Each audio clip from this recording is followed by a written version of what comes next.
নমস্কার, আবহাওয়া কেন্দ্র আগরতলা থেকে প্রচারিত ত্রিপুরার দৈনিক আবহাওয়া বার্তা 5ই জুলাই 2024। আমি অদিতি চৌধুরী আপনাদের স্বাগত জানাচ্ছি। প্রথমেই আমরা দেখে নেব গত 24 ঘন্টার জেলাভিত্তিক বৃষ্টিপাত।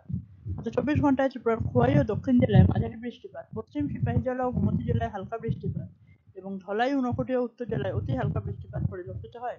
গত 24 ঘন্টায় ত্রিপুরাতে বর্ষা দুর্বল ছিল। এরপর গত 24 ঘন্টা তাপমাত্রা। উপলব্ধ তথ্য অনুসারে আজ সকালে সর্বোচ্চ তাপমাত্রা ত্রিপুরার সব জেলায় স্বাভাবিকের কাছাকাছি ছিল। গতকালে সর্বোচ্চ তাপমাত্রা রেকর্ড করা হয়েছে 31.4°C কৈলাসহরে।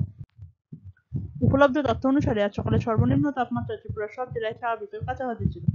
আজ সকালে ত্রিপুরার সর্বনিম্ন তাপমাত্রা রেকর্ড করা হয়েছে 22.1°C কমলপুরে। এরপর আগামী 24 ঘন্টার জন্য আবহাওয়া। আগামী 24 ঘন্টায় ত্রিপুরার সব জেলার অনেক জায়গায় বৃষ্টিপাতের সম্ভাবনা রয়েছে। আগামী 24 ঘন্টায় ত্রিপুরার কোনো জেলার জন্য কোনো সতর্কবার্তা নেই। আগামী 24 ঘন্টায় সর্বোচ্চ তাপমাত্রা থাকার সম্ভাবনা রয়েছে 31 থেকে 34°C মধ্যে, যা স্বাভাবিক বা তার থেকে বেশি, এবং সর্বনিম্ন তাপমাত্রা থাকার সম্ভাবনা রয়েছে 25 থেকে 27°C মধ্যে, যা স্বাভাবিক বা তার থেকে বেশি।